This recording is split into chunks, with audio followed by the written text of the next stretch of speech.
Hello and good morning, dear students. I am Miss Sonam Pawar. In today's lecture, the subject of human resource management.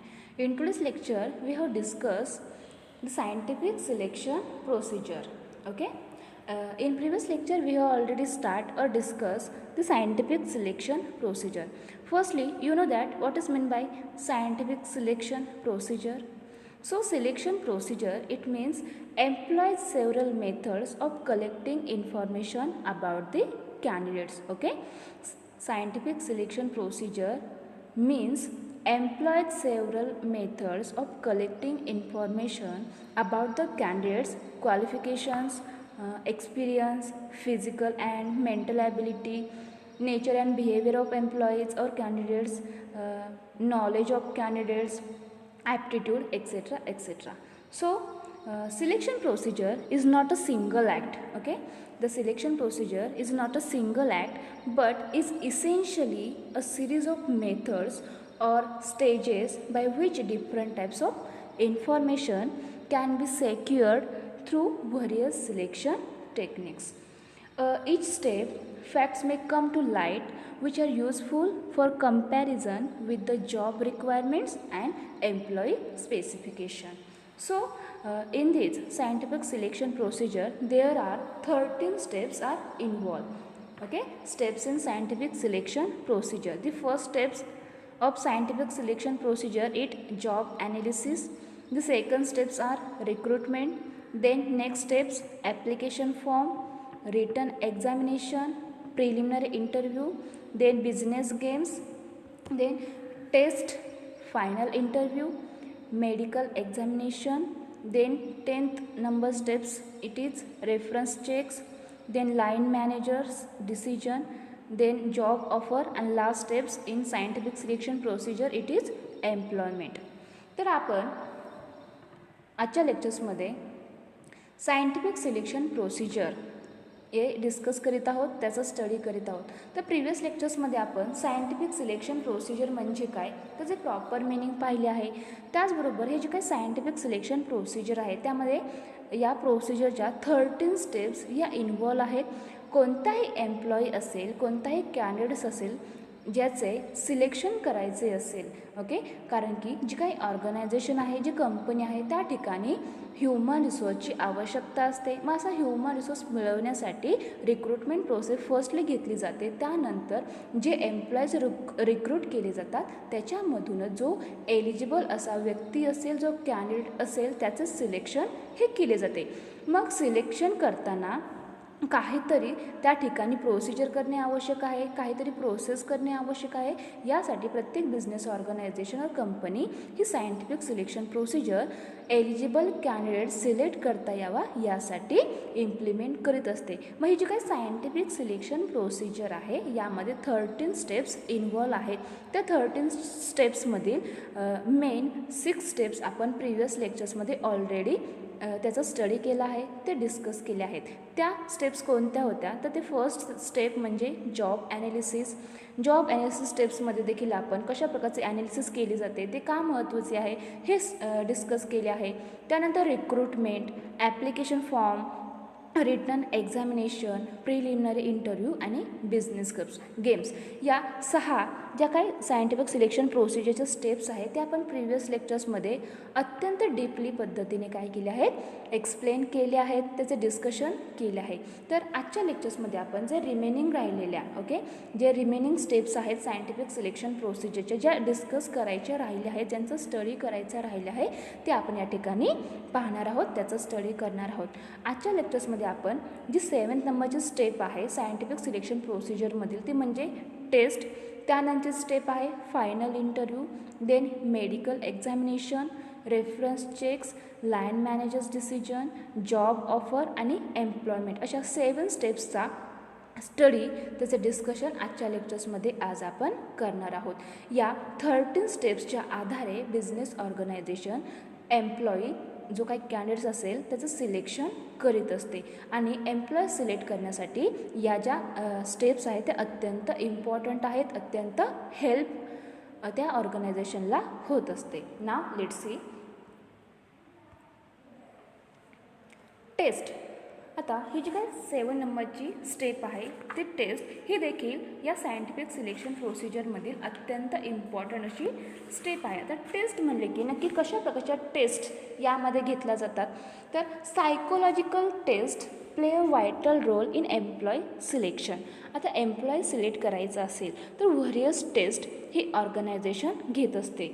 तर त्यामध्ये mainly psychological taste या अत्यंत important आहे. ते employ select करण्यासाठी त्यांचा अत्यंत इम्पॉर्टंट रोल त्या प्ले करीत असतात.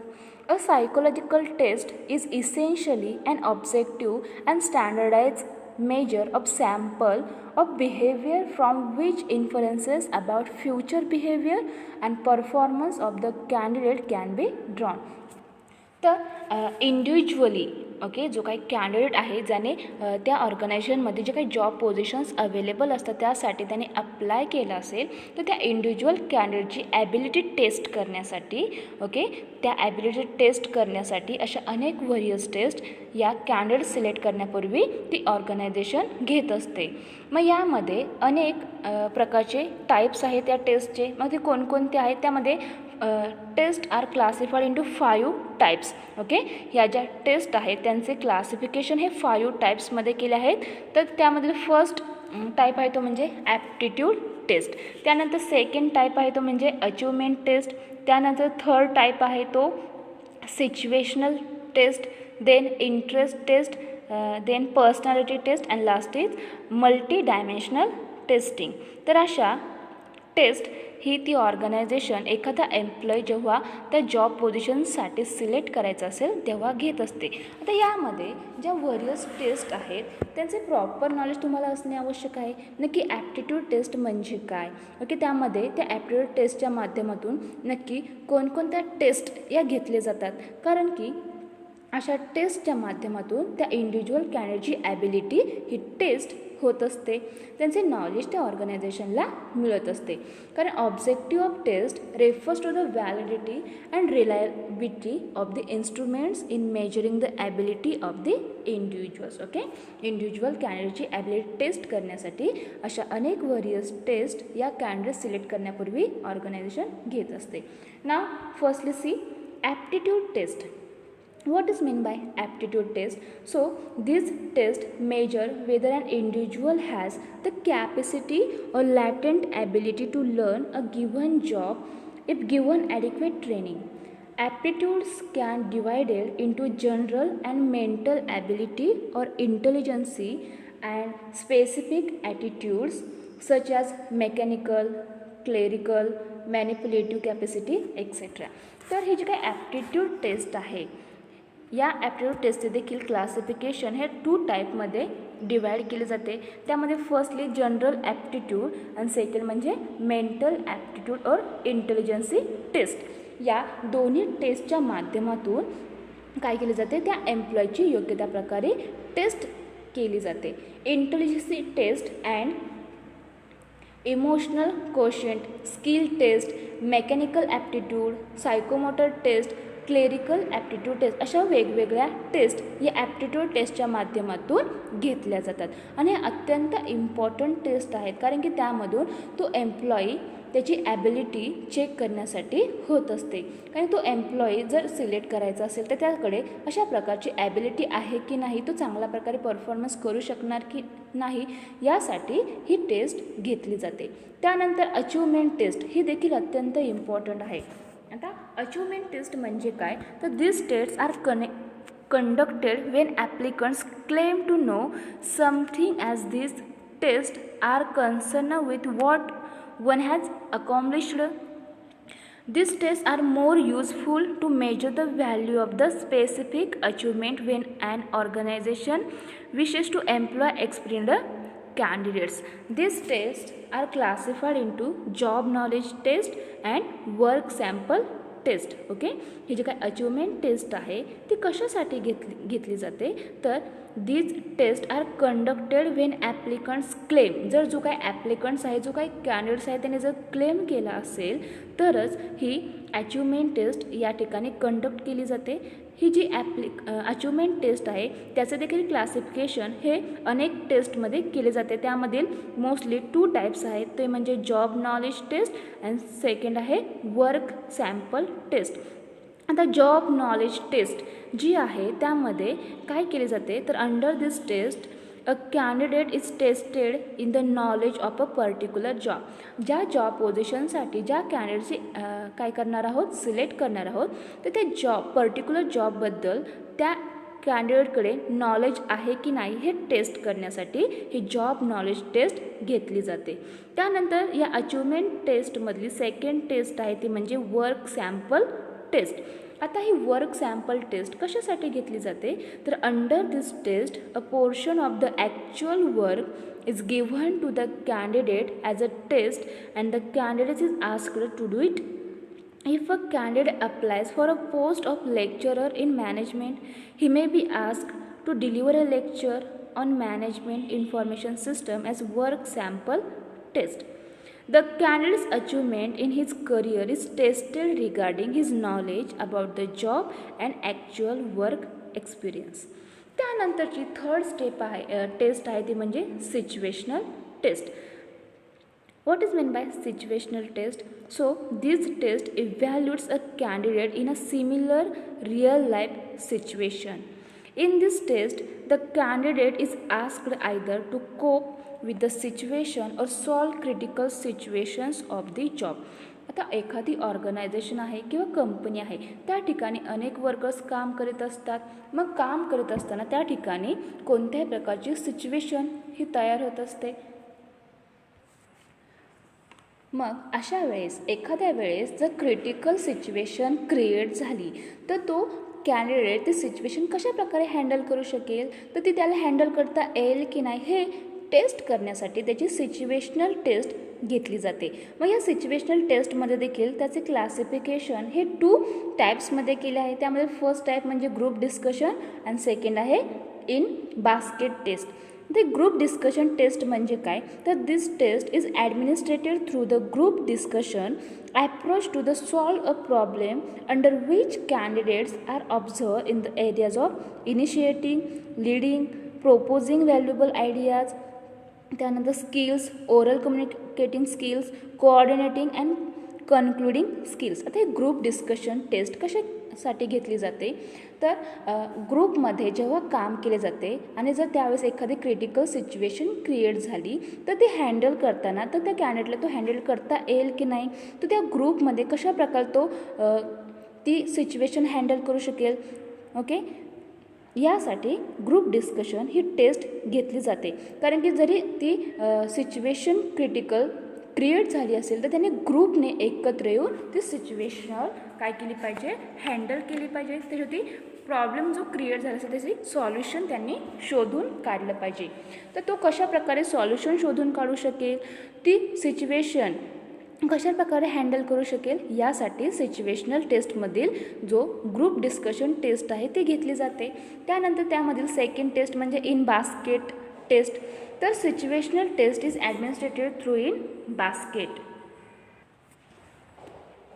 The candidate in this test is supplied with actual letters, telephone and telegraphic message, reports and requirements by various officers of the organization, adequate information about the job and organization. The candidate is asked to the decision on various items based on the basket information regarding requirements in the memoranda. Then next test are interest test. What is meant by interest test? So these tests are inventories of the likes and dislikes of candidates in relation to work, job, occupations, hobbies and recreational activities. The purpose of this test is to find out whether a candidate is interested or disinterested in the job for which he is candidate and to find out in which area of the job occupation the candidate is interested. आता हे interest taste कशासाठी घेतली जाते तर जो काही job आहे त्या जॉबमध्ये नक्की त्याला इंटरेस्ट आहे की नाही, तो चांगल्या प्रकारे काम करू शकेल की नाही. कारण की ज्या व्यक्तीला ज्या गोष्टीमध्ये जास्त इंटरेस्ट असतो तीच व्यक्ती ते काम चांगल्या प्रकारे करू शकते. म्हणून त्यांचा इंटरेस्ट कोणत्या गोष्टींमध्ये आहे हे चेक करण्यासाठी ही इंटरेस्ट टेस्ट बिझनेस ऑर्गनायझेशन घेत असते. त्यानंतरची टेस्ट आहे ती म्हणजे personality test. So in this test, probe deeply to discover clues to an individual's value system, his emotional reactions and maturity and characteristics mood. They are expressed in such traits like self-confidence, tact, emotional control, optimism, sociability, conformity, objectivity, patience, fear, distrust, initiative, and judgment, dominance or submission, sympathy, integrity, stability and self confidence. तर ही personality taste ही देखील त्या कॅन्डिडेटची घेतली जाते. त्याच्यामध्ये अनेक गोष्टी या taste केल्या जातात. म्हणजे त्यामध्ये तो इमोशनली स्वतःवर कंट्रोल करू शकेल की नाही, त्याचा सेल्फ कॉन्फिडन्स कशा प्रकारचा आहे, त्याची स्टॅबिलिटी किती आहे, त्यानंतर त्याचं सिम्पथी, त्याची इंटिग्रिटी, त्याचं पेशन्स, त्यानंतर त्याचं फेअर, ओके, त्याला कोणत्या कामाची भीती वाटते, कोणत्या कामाची भीती वाटत नाही, तो त्याचबरोबर त्याची ऑब्जेक्टिव्हिटी नक्की काय, या सर्वांची टेस्ट घेण्यासाठी ही पर्सनॅलिटी टेस्ट देखील घेतली जाते. ही जी पर्सनॅलिटी टेस्ट आहे त्याचं देखील क्लासिफिकेशन हे टू टाईप्समध्ये केले जाते. त्या 2 टाईप्सच्या आधारे पर्सनॅलिटी टेस्ट घेतली जाते. त्यामधील फर्स्ट टेस्ट म्हणजे थीमॅटिक ॲप्रिसिएशन टेस्ट, त्यालाच टॅट असे म्हटले जाते. ओके, तुम्हाला जर विचारला गेला की टॅटचा लॉंग फॉर्म काय आहे तर तुम्ही काय सांगितलं पाहिजे, तर thematic appreciation test. Okay, TAT stand for thematic appreciation test. So candidates are shown a series of pictures and are asked to write a story based on these pictures. This test measure candidates conceptual, imaginative, projective and interpretive skills. तर ही जी काही thematic appreciation test आहे ती देखील organisation घेत असते. त्याच्यामध्ये त्यांना एक पिक्चर्स दाखवले जाते. त्या पिक्चरच्या आधारे ते काय करतात, त्यांची कन्सेप्च्युअल, इमॅजिनेटिव्ह आणि प्रोजेक्टिव्ह आणि इंटरप्रेटिव्ह स्किल्स हे फाइंड आउट करण्यासाठी ही थीमॅटिक ॲप्रिसिएशन टेस्ट घेतली जाते. त्यानंतर ही जी पर्सनॅलिटी टेस्ट आहे त्यामध्ये सेकंड टाईप आहे तो म्हणजे ink blot test. What is mean by ink blot test? So the Rorschach ink blot test was first describe in 1921. तर ही जी काय इंक ब्लोट टेस्ट आहे ती कधी डिस्क्राईब केली गेली तर 1921मध्ये. ओके, 1921मध्ये रोस्चार्ड इंक ब्लोट यांनी ही टेस्ट म्हणजे इंक ब्लोट टेस्ट डिस्क्राईब केली. मग ही टेस्ट कशासाठी डिस्क्राईब केली त्यांनी, तर the candidates are asked to see the ink blots and make meaningful concepts out of them. The examiner keeps a record of the responses, time taken, emotional expressions and other incidental behaviors. तर जे काही candidates आहेत त्या कॅन्डिडेट्सचे काय करण्यासाठी meaningful concepts त्यांनी तयार करावी, त्याच्यामधून त्यांचे रिस्पॉन्सेस, त्याचबरोबर एखादी गोष्ट करण्यासाठी त्यांनी किती टाईम घेतला आहे, त्यांचे इमोशनल एक्सप्रेशन्स, हे सर्व टेस्ट करण्यासाठी, ते चेक करण्यासाठी अशा व्हेरियस टेस्ट बिझनेस ऑर्गनायझेशन घेत असते. त्यानंतर ही जी काही टेस्ट घेतली जाते त्यामध्ये आणखीन अदर टेस्ट आहेत. मग त्या अदर टेस्ट कोणत्या आहेत, त्यामध्ये कॉन्जिनेटिव्ह ॲबिलिटी टेस्ट, त्यानंतर honesty test, polygraph test, Wonderlic personal test, अशा वेगवेगळ्या प्रकारच्या टेस्ट ही ऑर्गनायझेशन त्या कॅन्डिडेट्सला सिलेक्ट करण्यापूर्वी घेत असते. त्यानंतरचं या सायंटिफिक सिलेक्शन प्रोसिजरमधील नेक्स्ट स्टेप आहे ती म्हणजे final interview. Final interview is usually follow by testing.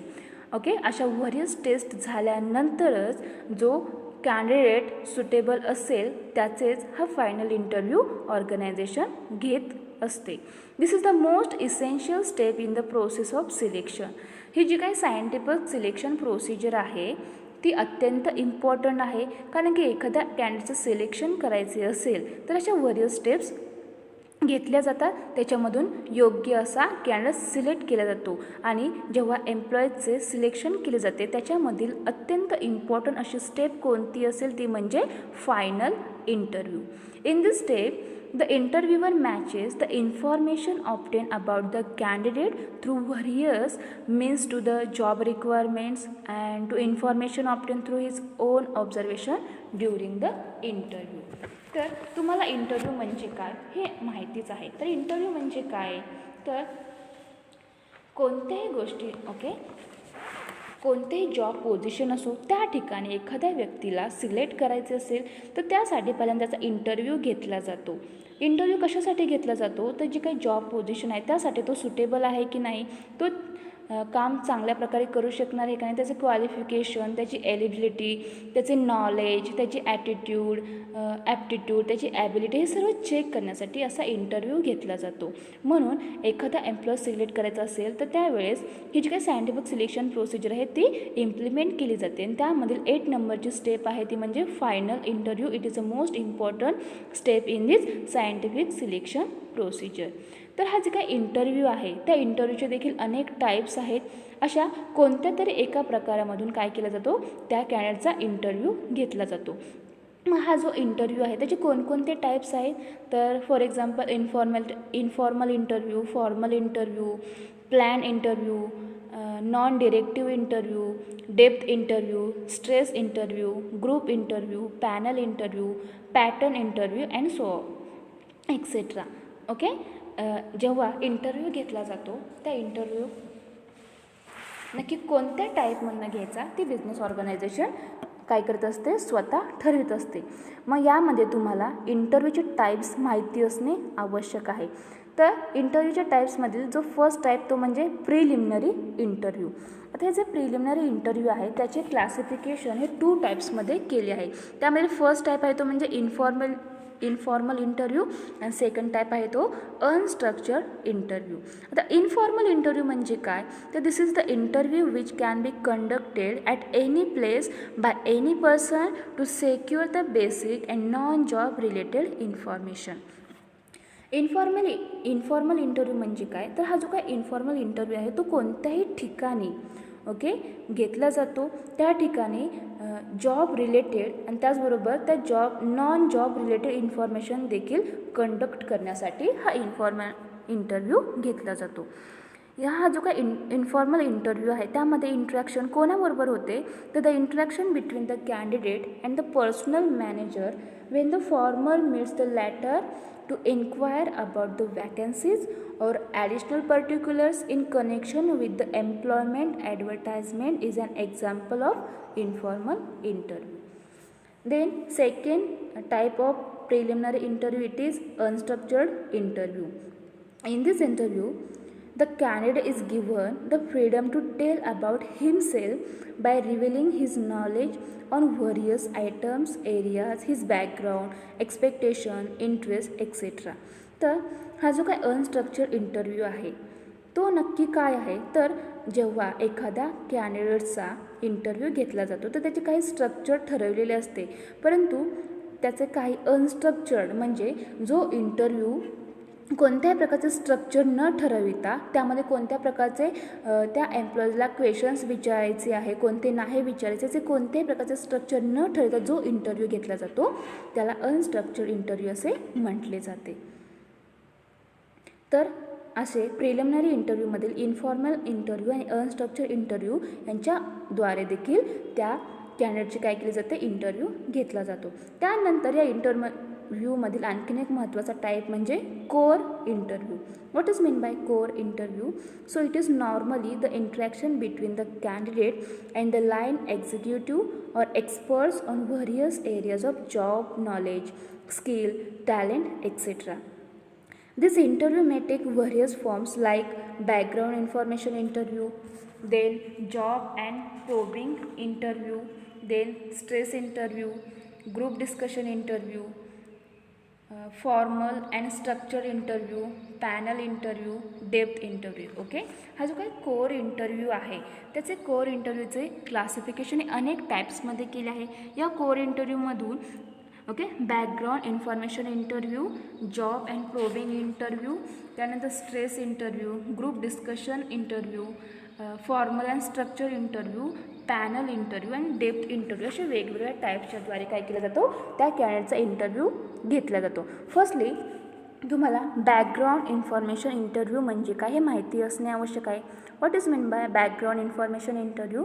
So this interview is intended to collect the information which is not available in the application blank and to check that information provided in the application blank regarding education, place of domicile, family, health, interest, hobbies, likes, dislikes and extracurricular activities of the applicant. आता जो काय background information interview आहे, या इंटरव्ह्यूमध्ये नक्की कशाशी related information collect केली जाते, त्या इंटरव्ह्यूमध्ये कोणत्या प्रकारचे क्वेश्चन्स विचारले जातात. तर जेव्हा कॅन्डिडेट ॲप्लिकेशन फॉर्म फिलअप करीत असतो, तो भरून देत असतो, त्यामध्ये अनेक प्रकारची इन्फॉर्मेशन कलेक्ट केली जाते, परंतु त्या ॲप्लिकेशन ब्लँकद्वारे काही इन्फॉर्मेशन घ्यायची राहून गेली असेल तर असा बॅकग्राऊंड इन्फॉर्मेशन इंटरव्ह्यू घेतला जातो. त्यामधून त्या कॅन्डिडेटची काय केली जाते, त्याचे एज्युकेशन, त्याची फॅमिली, त्याची हेल्थ, त्याचे हॉबीज, लाईक डिसलाईक्स, त्याचबरोबर एक्स्ट्रा करिक्युलर ॲक्टिव्हिटीज ज्यामध्ये तो पार्टिसिपेट झाला असेल अशाबद्दलची इन्फॉर्मेशन या बॅकग्राऊंड इन्फॉर्मेशन इंटरव्ह्यूमधून कलेक्ट केली जाते. त्यानंतर जॉब अँड प्रोबिंग इंटरव्ह्यू हा देखील कॅन्डिडेटचा घेतला जातो. This interview aims at testing the candidate job knowledge about duties, activities, methods of doing the job, critical problematic areas, methods of handling those areas etcetera. तर हा जो काही जॉब अँड प्रोबिंग इंटरव्ह्यू आहे त्यामधून त्या इंटरव्ह्यूमधून नक्की त्या ऑर्गनायझेशनला कोणत्या गोष्टी फाइंड आउट करायच्या असतात, तर जी काही जॉब पोझिशन आहे, ज्या जॉब पोझिशनसाठी त्याने अप्लाय केले आहे त्या जॉब पोझिशन, त्याला ड्युटीज, ओके, त्याला कोणते काम करायचं आहे, त्या ठिकाणी कोणत्या मेथड्स, ओके, तो काम करताना त्याने कोणत्या मेथड्स अडॉप्ट केल्या पाहिजे, त्या ठिकाणी यूज केल्या पाहिजे, त्याचबरोबर त्या ठिकाणी कोणत्या मेथड्स हँडल केल्या पाहिजे, ह्या सर्वांचे नॉलेज चेक करण्यासाठी हा job and probing interview organisation घेत असते. त्यानंतर आहे स्ट्रेस इंटरव्ह्यू. तर स्ट्रेस इंटरव्ह्यू म्हणजे काय, तर this interview aims at testing the candidate job behaviour and level of withstanding during the period of stress and strain. ऑर्गनायझेशनमध्ये एखादी सिच्युएशन तयार झाली आणि त्यामध्ये स्ट्रेस निर्माण झाला तर त्या स्ट्रेसमधून तो कशा प्रकारे काम करू शकेल, तो ती सिच्युएशन हँडल करू शकेल का, त्या जर त्याला मोठ्या प्रमाणात स्ट्रेस असेल, कामाचा ताण असेल, तो त्या ठिकाणी कशा प्रकारे बिहेवियर करेल, त्या कॅन्डिडेटचं बिहेवियर त्या ठिकाणी कसं असू शकते, अशासाठी हा स्ट्रेस इंटरव्ह्यू ऑर्गनायझेशन कंडक्ट करीत असते. त्यानंतरचा इंटरव्ह्यू म्हणजे group discussion interview. There are two methods of conducting group discussion interview. First is group interview method and discussion interview method. Okay, there are two methods of conducting group discussion interview. First is group interview method and second is discussion interview method. All the candidates are brought into one room, that is the interview room, and are interviewed one by one under group interview. This method helps a busy executive to save valuable time and gives a fair account of the objectivity of the interview to the candidates. Then next type of interview it is formal and structured interview. तर आपण पाठीमागं पाहिलं तो म्हणजे unstructured interview हा देखील कॅन्डिडेटचा घेतला जातो आणि दुसरा आहे म्हणजे स्ट्रक्चर इंटरव्ह्यू किंवा त्याला फॉर्मल इंटरव्ह्यू असे देखील म्हटले जाते. आता स्ट्रक्चर इंटरव्ह्यू म्हणजे काय, तर ज्या कॅन्डिडेटचा इंटरव्ह्यू घ्यायचा आहे त्याला कोणत्या प्रकारचे क्वेश्चन्स विचारले पाहिजे, कोणत्या गोष्टी त्या ठिकाणी टाळल्या पाहिजे यांचं स्ट्रक्चर पहिल्यांदाच ठरलेली असते, त्याच्यानुसारच तो इंटरव्ह्यू घेतला जातो. In this type of interview all the formalities, procedures like fixing the value, time, panel of interviewers, opening and closing, intimating the candidates officially etcetera are strictly follow in arranging and conducting the interview. तो interview कधी घ्यायचा आहे, त्या ठिकाणी कोणते panel असेल, त्याचं time किती असेल, तो कधी ओपन होणार, तो कधी क्लोज होणार, यांचं सर्वांचे काय ठरले असते स्ट्रक्चर ठरलेली असते त्या स्ट्रक्चरनुसारच जो इंटरव्ह्यू घेतला जातो त्याला फॉर्मल आणि स्ट्रक्चर इंटरव्ह्यू असे म्हटले जाते. त्यानंतरचा इंटरव्ह्यूचा टाईप आहे तो म्हणजे panel interview. A panel of experts interviews each candidate, judge his performance individually and prepares consolidated judgment. This type of interview is known as panel interview. आता जो काय पॅनल इंटरव्ह्यू आहे तो देखील घेतला जातो. हा इंटरव्ह्यूचा आणखीन एक महत्त्वाचा काय आहे टाईप आहे. आता पॅनल इंटरव्ह्यू म्हणजे काय, जेव्हा एखाद्या कॅन्डिडेटचा इंटरव्ह्यू घेतला जातो त्या ठिकाणी कॅन्डिडेट हा एकटाच असतो, परंतु इंटरव्ह्यू घेणारे हे अनेक असतात. त्यांचे एक पॅनल ठरलेले असते. Interviews for middle level and senior level managers are normally conducted by the panel of experts. त्यानंतरचा इंटरव्ह्यूचा टाईप आहे तो म्हणजे depth interview. What is meant by depth interview? So, depth interview, the candidate will be examined extensively in core areas of job skills and knowledge. Expert test the candidate's knowledge in depth. Depth interview are conducted for specialist job. तर depth interview याच्या नावावरूनच तुम्हाला इंटरव्ह्यूचा type ही माहिती असणे आवश्यक आहे. Depth म्हणजे काय, एखादी जॉब पोझिशन आहे ती स्पेशल जॉब पोझिशन असेल. ओके, तर त्या स्पेशल जॉबसाठी जो कॅन्डिडेट आपण सिलेक्ट करणार आहोत, ती ऑर्गनायझेशन सिलेक्ट करणार आहे, त्याच्याकडे त्या स्पेशल जॉबविषयी नॉलेज किती आहे, त्याच्याकडे त्या जॉबविषयी डेप्थ म्हणजे अत्यंत खोलवर असे डीपली नॉलेज आहे की नाही हे टेस्ट करण्यासाठी असे डेप्थ इंटरव्ह्यू ऑर्गनायझेशन कंडक्ट करीत असते. त्यानंतर आणखीन एक महत्त्वाचा इंटरव्ह्यूचा टाईप म्हणजे decision making interview. So, after the candidates are examined by the experts, including the line managers of the organization, in the core areas of the job, the head of the department concerned interviews the candidates once again, mostly through informal discussion. तर decision making interview हा देखील काय करत असते, organisation या इंटरव्ह्यूच्या माध्यमातून त्या कॅन्डिडेटचा interview घेत असते. The interviewer examine the interest of the candidate in the job, organisation and reaction to the working conditions, career planning, promotional opportunities, work adjustment and allotment etcetera. तर ज्या कॅन्डिडेट्सला आपण सिलेक्ट करणार आहोत त्या कॅन्डिडेट्सकडे जी काही जॉब आहे त्या जॉबबद्दलचं त्याला नॉलेज आहे का, त्यानंतर वर्किंग कंडिशन्स कशा प्रकारची त्याला हवी आहे, त्याचं करिअर प्लॅनिंग कशा प्रकारचे आहे, ओके, त्याच्या प्रोमोशनल ऑपॉर्च्युनिटीज कोणकोणत्या असतील, ओके, ह्या सर्वांचे डिस्कशन करण्यासाठी असा इंटरव्ह्यू घेतला जातो आणि याच्यामधून योग्य तो निर्णय घेता यावा. ओके, त्यासाठी ही ऑर्गनायझेशन असा डिसिजन मेकिंग इंटरव्ह्यू कंडक्ट करीत असते. त्यानंतर या सायंटिफिक सिलेक्शन प्रोसिजरमधील नेक्स्ट स्टेप आहे ती 9th नंबरची, ती म्हणजे medical examination. Certain job require certain physical qualities like clear vision, perfect hearing, unusual stamina, tolerance of hard working conditions, clear tone, etc. Medical examination reveals whether or not a candidate possesses these qualities. तर job position ही कोणतेही असो त्या ठिकाणी जो person select केला जातो तो select करण्यापूर्वी त्याची मेडिकल एक्झामिनेशन ही घेतली जाते. कारण ऑर्गनायझेशनला माहिती आहे की जो फिजिकली स्ट्रॉंग आहे, ओके, जो व्यक्ती फिजिकली स्ट्रॉंग असतो, जो हेल्थी असतो, त्याचबरोबर जो सायकोलॉजिकल देखील फिट असेल तो पर्सन्स काय करणार आहे, चांगल्या प्रकारे परफॉर्मन्स देऊ शकणार आहे, तो चांगल्या प्रकारचे काम करीत असतो व कामाची जबाबदारी चांगल्या प्रकारे पेलू शकतो. यासाठी ही मेडिकल एक्झामिनेशन घेतली जाते. त्यामधून या मेडिकल एक्झामिनेशनमधून अनेक गोष्टी या फाइंड आउट केल्या जातात. त्यामध्ये जो काही कॅन्डिडेट आहे त्याला क्लिअर विजन म्हणजे दूरदृष्टी कशी आहे, ऐकण्याची क्षमता म्हणजे परफेक्ट हिअरिंग, तो चांगल्या प्रकारे ऐकू शकतो का, त्याचा अनयुज्युअल स्टॅमिना, त्याचबरोबर त्याची टॉलरन्सी म्हणजे त्याची सहनशीलता कशी आहे, हार्डवर्किंग कंडिशन्स, क्लिअर टोन, हे सर्व फाइंड आउट करण्यासाठी ही मेडिकल एक्झामिनेशन घेतली जाते आणि या मेडिकल एक्झामिनेशनमधून अशा अनेक गोष्टी फाइंड आउट केल्या जातात.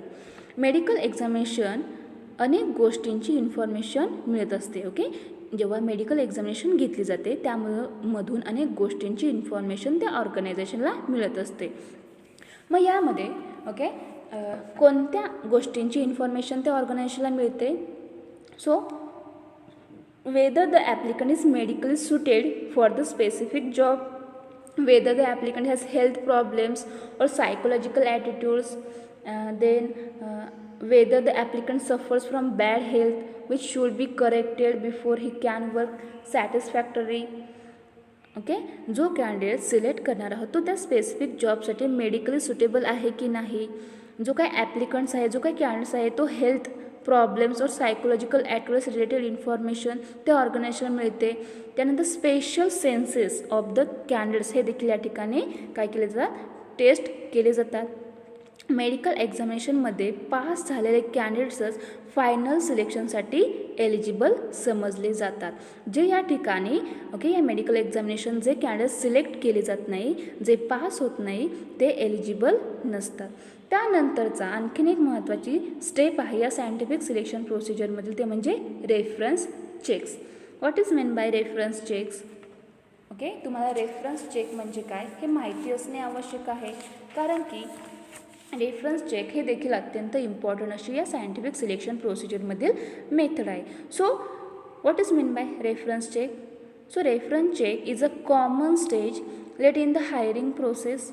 जेव्हा एखादा कॅन्डिडेट तो हायर करायचा असेल तर जी काय हायरिंग प्रोसेस आहे, जी सिलेक्शन प्रोसेस आहे त्यामधील अत्यंत कॉमन अशी ही स्टेप आहे. It is one of the many background checks and employer may want to conduct before confirming a job offer. त्या कॅन्डिडेट्सला जॉबची ऑफर करण्यापूर्वी त्या एम्प्लॉयरची काय केलं बॅकग्राऊंड चेक करण्यासाठी ही स्टेप या सायंटिफिक सिलेक्शन प्रोसिजरमध्ये अत्यंत इम्पॉर्टंट आहे. त्याची हेल्प त्या ठिकाणी होत असते.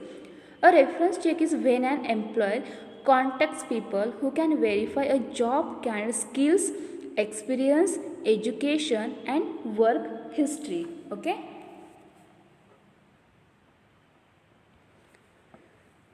Final interview and medical examination झाल्यानंतरची जी स्टेप आहे ती म्हणजे रेफरन्स चेक होईल. असा रेफरन्स चेक करण्याचे काम हे पर्सनल डिपार्टमेंट करीत असते.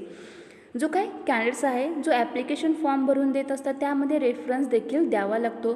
त्यांचे नेम्स त्या फॉर्ममध्ये ती इन्फॉर्मेशन रिक्वायर केलेली असते. त्याचबरोबर त्या कॅन्डिडेटचे ॲकॅडमिक अचिव्हमेंट, त्यांचे प्रिव्हियस एम्प्लॉयर, जॉब परफॉर्मन्स, त्यांचे job title, job description, period of employment, त्याचबरोबर pay and allowances, rate of absence, या सर्व गोष्टी या ठिकाणी रेफरन्स चेकमध्ये चेक केल्या जातात. Good reference check use sincerely will fetch a useful and reliable information to the organisation. Then next step in final scientific selection procedure, it is final decision by the line manager concern. तर 11 नंबरची जी काही step आहे ती कोणती? ती final decision by the line manager concern और line managers decision. तर ही जी काही स्टेप आहे ती देखील अत्यंत इम्पॉर्टंट आहे, कारण फायनल डिसिजन कोण घेणार आहे? तो कॅन्डिडेट जो सिलेक्ट करायचा आहे की नाही, फायनल डिसिजन घेण्यासाठी या लाईन मॅनेजरबरोबर काय केले जाते, एकदा डिस्कशन केले जाते. They also provide guidance, instruction, motivation and feedback to the employees on a day to day basis. तर हे जे काही लाईन मॅनेजर आहेत ते लाईन मॅनेजर काय करतात, तर जे काही एम्प्लॉईज आहेत त्या एम्प्लॉईजना गायडन्स करण्याचे, त्यांना मोटिवेशन करण्याचे, ओके, त्यांना काम करण्यासाठी मोटिवेट करण्याचे, इन्स्ट्रक्शन देण्याचे काम, ओके, डे टू डे बेसिसवरती ते काम करीत असतात.